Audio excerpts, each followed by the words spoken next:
خدا یسوع مسیح کے زندہ جلالی اور بابرکت نام میں آپ سب کی سلامتی۔ ایک بار پھر پاسٹر آصف خدا کا خادم خدا ان کے زندہ کلام میں سے یسوع مسیح کی تماثیل کے سلسلے کو لے کر ایک بار پھر آپ کی خدمت میں حاضر ہوں۔ عزیزو، آج میں جس تمثیل کے بارے میں بات کروں گا اور جس تمثیل کے بارے میں ہم سیکھیں گے، یہ تمثیل ہمیں دو اناجیل میں ملتی ہے۔ لوکا طبیب کی معرفت لکھی گئی خوشخبری اور مرکز رسول کی معرفت لکھی گئی خوشخبری، دونوں میں اس کا حوالہ ہمیں ملتا ہے۔ یہ تمثیل چوکس اور ہوشیار نوکر کی تمثیل ہے، ڈیلیجنٹ سرونٹ۔ اس تمثیل کا حوالہ اس سے پہلے کہ میں اس کو بیان کرنا شروع کروں، میں آپ کے سامنے پڑھنا چاہوں گا۔ یہ تمثیل ہمیں لوکا 12 باب اور اس کی 35 سے 40 آیت تک ملتی ہے، اور مرکز اس کے 13 باب کی 35 سے 37 آیت میں اس کا ہمیں حوالہ ملتا ہے۔ میں یہاں لوکا طبیب کی معرفت لکھی گئی خوشخبری میں سے آپ کے سامنے پڑھوں گا۔ خدا کے زندہ کلام میں لکھا ہے 12 باب کی 35 آیت سے، تمہاری کمریں بندھی رہیں اور تمہارے چراغ جلتے رہیں، اور تم ان آدمیوں کی مانند بنو جو اپنے مالک کی راہ دیکھتے ہوں کہ وہ شادی سے کب لوٹے گا، تاکہ جب وہ آ کر دروازہ کھٹکھٹائے تو فوراً اس کے واسطے کھول دے۔ مبارک ہیں وہ نوکر جن کا مالک آ کر انہیں جاگتا پائے۔ میں تم سے سچ کہتا ہوں کہ وہ کمر باندھ کر انہیں کھانا کھانے کو بٹھائے گا اور پاس آ کر ان کی خدمت کرے گا، اور اگر وہ رات کے دوسرے پہر میں یا تیسرے پہر میں آ کر ان کو ایسے حال میں پائے تو وہ نوکر مبارک ہیں۔ لیکن یہ جان رکھو کہ اگر گھر کے مالک کو معلوم ہوتا کہ چور کس گھڑی آئے گا تو جاگتا رہتا اور اپنے گھر میں نقب نہ لگنے دیتا۔ تم بھی تیار رہو، کیونکہ جس گھڑی تمہیں گمان بھی نہ ہوگا ابن آدم آ جائے گا۔ خدا ان کے زندہ کلام کے پڑھے سنے جانے پر اس کی برکت ٹھہرے۔ عزیزو، اس تمثیل میں جو چند پوائنٹ میں سمجھتا ہوں ہمارے نوٹ کرنے کے ہیں، ہمیں اس اخیر دور میں سمجھنے کی ضرورت ہے، جن چند پوائنٹس کے بارے میں وہ ہیں: کمریں بندھی رہیں، مالک کی راہ دیکھنا، مالک کا شادی سے لوٹنا، مالک کا دروازہ کھٹکھٹانا، اور نوکروں کا جاگتے رہنا، بیدار رہنا، ہوشیار رہنا، اور دوسرا اور تیسرا پہر جس میں وہ منتظر ہیں، اور مالک کا خود کمر باندھ کر اپنے نوکروں کو کھانا پیش کرنا اور ان کو اپلفٹ کرنا، ان کو داد دینا، ان کو شاباش دینا۔ اور پھر جو سب سے مین پوائنٹ ہے اس تمثیل کے آخر میں، کہ جس گھڑی تمہیں گمان بھی نہ ہوگا۔ اور اس کے بعد ہم دیکھتے ہیں کہ ایک ٹرننگ پوائنٹ اس تمثیل میں آتا ہے، جب یسوع اچانک اس تمثیل سے ہٹ کر پھر بتاتا کہ اگر گھر کے مالک کو معلوم ہوتا کہ چور کس گھڑی آئے گا تو وہ نقب نہ لگنے دیتا۔ تو یہ چند پوائنٹ ہیں۔ اس سے پہلے کہ میں ان پوائنٹس پر بات کروں، میں اس تمثیل کے تعلق سے ایک چھوٹی سی کہانی آپ کے سامنے بیان کرنا چاہتا ہوں کہ ایک مسافر ٹورسٹ ایک جگہ چلتے چلتے کسی خوبصورت سی ٹورسٹ پوائنٹ پہ گیا، خوبصورت سی جگہ پہ، اور وہاں اس نے بڑا خوبصورت محل دیکھا، بہت بڑا محل تھا، اور وہ حیران ہو گیا، اتنا بڑا عالی شان کس شخص کا یہ محل ہوگا، بہت خوبصورت۔ اس محل کے پاس پہنچنے کے جو راستے تھے وہ بھی پھولوں سے ایسی ترتیب سے سجے ہوئے، راہداریاں خوبصورت بنی ہوئی تھیں، اور وہ شخص اٹریکٹ ہوا اور کھنچتا چلا گیا اور دیکھتا گیا کہ بڑی ترتیب سے اس کو مینٹین کیا گیا ہے، اس کی حفاظت کی گئی ہے، اس محل کی اور اس کے ارد گرد کی ساری جگہ کی۔ اور جب وہ اس دروازے پر پہنچا تو دروازہ تو کھلا ہوا تھا لیکن کوئی شخص وہاں نہیں تھا۔ وہ اندر گیا، اس نے دیکھا کہ انتہائی نفاست سے سارے محل کی ترتیب ہے، لیکن اس محل میں کوئی رہ نہیں رہا۔ وہاں پر اسے ایک بوڑھا شخص نظر آیا جو باغبانی کر رہا تھا اور باقی پھولوں کی پودوں کی باغبانی حفاظت کر رہا تھا، کاٹ چھانٹ کر رہا تھا، پانی دے رہا تھا. وہ چلتے چلتے اس کے پاس گیا اور اس نے کہا کہ یہ محل میں کون رہتا ہے اس محل میں؟ تو اس نوکر نے، اس باغبان نے کہا کہ یہاں کوئی نہیں رہتا. اس نے کہا کتنے عرصے سے؟ تو اس نوکر نے کہا مجھے 25 سال اس محل کی حفاظت کرتے ہو گئے ہیں، لیکن 25 سال سے یہاں کوئی نہیں ہے. تو اس نے کہا تو پھر مالک کہاں ہے؟ اس نے کہا مالک دور ہے. تو اس نے کہا کیا تم نے کبھی وہ مالک یہاں آیا؟ اس نے کہا کبھی نہیں آیا. کیا تم نے کبھی اس مالک کو دیکھا؟ اس نے کہا کبھی نہیں دیکھا. کہتے تو پھر تم کیسے اس کی انسٹرکشنز، اس کو سنبھالنے کی انسٹرکشنز کہاں سے لیتے ہو؟ اس نے کہا اس کے چند ایک مختار ہیں جو مجھے اس کی انسٹرکشنز دیتے ہیں اور سارا ایکسپینڈیچرز وہ پے کرتے ہیں. اب اس شخص نے کہا تو کیا تو نے ان مختاروں کو دیکھا ہے؟ اس نے کہا میں نے ان کو بھی کبھی نہیں دیکھا، یہاں کبھی کوئی نہیں آیا ماں سوا چند ایک ٹورسٹ لوگوں کے جو سیر سیاحت کرتے اس جگہ نکلتے ہیں جیسے تم آ گئے. تو اس نے کہا لیکن میں حیران ہوں کہ جب مالک کبھی نہیں آیا، کوئی یہاں رہتا نہیں، تو بھی تو نے اس محل کو اتنی خوبصورتی سے سجایا اور نفیس طریقے سے رکھا ہوا ہے، صفائی ستھرائی کا خیال رکھا ہے. How come? ایسے لگتا ہے کہ تو ہر روز اس کو اسی لیے تیار کرتا ہے کہ جیسے وہ کل ہی آ جائے گا. مالک، اس بوڑھے نے جواب دیا نہیں صاحب، کل ہی نہیں، جیسے وہ آج ہی آئے گا. میں اس لیے ہر روز ایمانداری سے اس گھر کی حفاظت کرتا ہوں. اور اس شخص نے کہا کہ میں یہ محل تجھے دیتا ہوں کیونکہ میں اس کا مالک ہوں اور میں تیری دیانتداری، وفاداری، چوکسی اور ہوشیاری پر خوش ہوں. عزیزو، یہ چھوٹی سی سادہ سی کہانی ہے، لیکن یہ اس تمثیل کو سمجھنے کے لیے بڑی ہمیں گہری تعلیم دے سکتی ہے کہ ہم کس طور سے اپنے مسیح کے لیے، اپنے خداوند کی آمد کے لیے، جیسے کہ ہم نے 40 آیت میں پڑھا کہ جس گھڑی تمہیں گمان بھی نہ ہوگا ابن آدم آ جائے گا، 39 آیت میں جو ہم نے پڑھا، یسوع مسیح نے ہمیں یہ جہان دیا ہے. ہمارے لوگ، ہمارا معاشرہ، ہم کس طور سے لوگوں کو یسوع مسیح کی تعلیم دے رہے ہیں؟ کیا ہم ہوشیار اور چوکس نوکر ہیں اس طور سے کہ جیسے وہ ابھی آ جائے گا جس گھڑی تمہیں گمان بھی نہ ہوگا، لیکن دوسرے یا تیسرے پہر مالک آ کر ان کو ایسا ہی کرتے پائے؟ میں تم سے سچ کہتا ہوں وہ اپنی کمر باندھ کر ان کو کھانا کھانے کو بٹھائے گا اور آ کر ان کی خدمت کرے گا. کیسا بڑا اعزاز ہے. یہ تمثیل اپنے اندر ایماندار کے لیے، ایک مسیحی کے لیے 2 طرح کے پیغام رکھتی ہے. اول یہ کہ ہمیں اپنی ہر ایک ضرورت کے لیے یسوع مسیح پر انحصار کرنا ہے. چیزوں کے لیے فکر مند ہونا، پریشان ہونا محض ویسٹ آف ٹائم ہے، وقت کا ضیاع ہے اور لیک آف فیتھ ہے، ایمان کی کمزوری ہے، جو میں نے خود سیکھا اور میں نے اس کا تجربہ کیا. اور دوسری جو تعلیم اس میں ہمیں ملتی ہے وہ یہ ہے کہ ہم یسوع مسیح کی آمد ثانی کے لیے کس حد تک تیار اور مستعد رہتے ہیں. تمہاری کمریں کسی رہیں، اس تمثیل کو یسوع مسیح شروع ہی اس لفظ سے کرتا ہے، تمہاری کمریں کسی رہیں اور تمہارے چراغ جلتے رہیں. کمریں کسی رہنا، اس سے مراد ہوشیار رہنا، تیار رہنا، سستی نہیں کرنا. کیونکہ کمریں کسی رہنے سے مراد ایسے طور پہ ملبس رہنا کہ آپ کام کے لیے ایک دم سے تیار ہو جاؤ.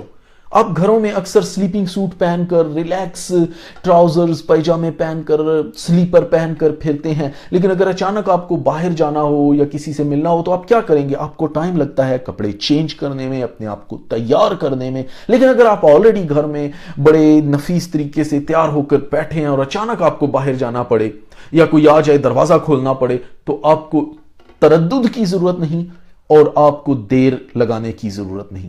لیکن ریلیکس کپڑے ہمیشہ سستی کا مظاہرہ کرتے ہیں. ریلیکس کپڑے صرف بیڈ پر سونے کے لیے پہنے جاتے ہیں. سلیپنگ گاؤنز جو ہیں وہ بیڈ پر، بیڈ روم میں پہنا جاتا ہے.